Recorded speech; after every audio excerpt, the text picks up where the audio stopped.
On Chicago's South Side, there lives a family of four. The Chapman family, to be specific, a house with a mother, father, and their two children, Joshua and Malachi. Seemingly, the so-called American dream personified. But what you're about to find out, this family is reminiscent of anything but.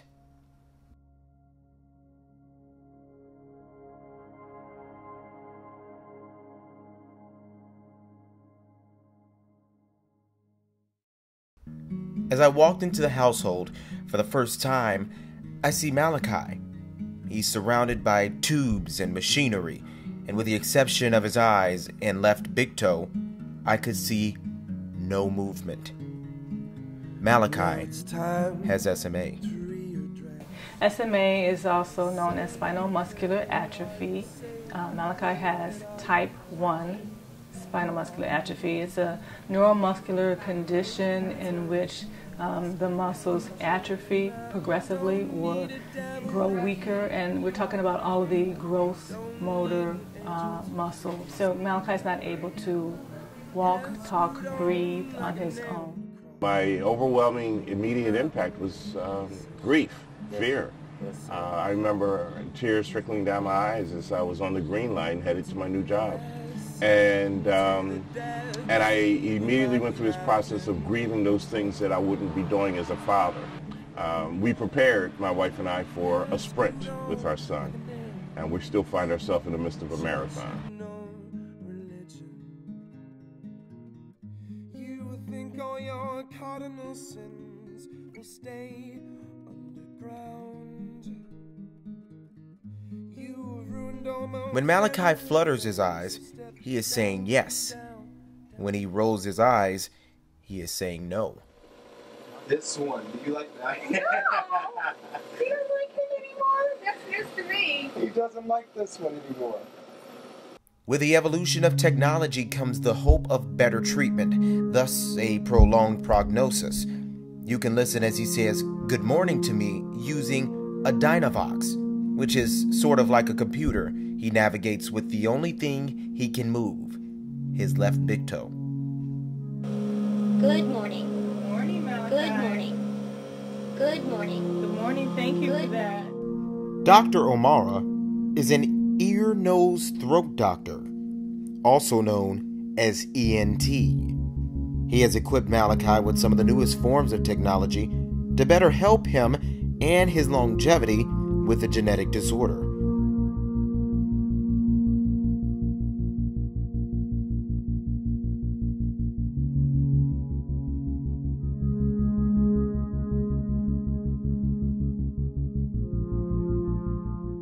Malachi specifically has, which is that there's numerous bends to his trachea, and the way that the result is the way that the trach tube will sit into the airway caused obstruction at the end level of his trach tube. So it was a period of several weeks with multiple custom-made trachs, kind of changing things a millimeter at a time to get an airway which sat there and was able to be safe for him to have home.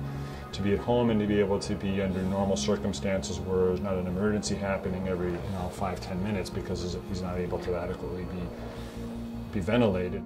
If he is not on a ventilator, he would need to be given manual breaths. Malachi is being prepared for a hospital appointment. You can see he and his mom, who is carrying him, accompanied by Nurse Julie, who's been his nurse since he was born.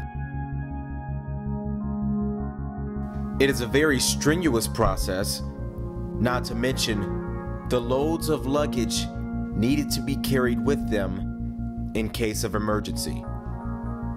From oxygen tanks to a ventilator, even a 25-pound backup battery for if the ventilator fails. This is Charlie. And he goes where? He goes with us every time we leave the house. He rides in the car with us. Wow. Right now, he's off the ventilator. Now he's breathing. Yes. Joshua will be going off to school next year, and I haven't had that conversation with Malachi just yet. But Joshua has always been Malachi's fierce protector ever since he was a little boy. He really struggled with us being in public with Malachi because Malachi draws a lot of attention. People wonder about him, what happened, what's wrong with him, why is he hooked up to all these tubes. And so we would get a lot of staring when we were in public with him, and that really bothered Joshua a lot. So he took it upon himself to always be Malachi's protector, and he would literally take a stance of stop staring at my brother. He would have to stare off with people or posturing, that sort of thing. My brother isn't normal. We haven't had a normal life, but I can't really imagine my life without him and without being this way. It's hard to. I don't know what that would look like, honestly. I think that probably the number one reason Malachi is where he's at are because of his parents. You know, the technology is just an adjunct to allow his parents to get him there, but without kind of the love and care that I've seen, you know, in the 4 years I've taken care of him from his parents, kind of the ancillary staff, you know, I don't think he would be here. Resilient was the word Dr. O'Mara used to describe Malachi. However, I wanted to find out how Malachi felt about his family. He also used one word. Happy. You're happy. That's very nice. I'm glad you're happy.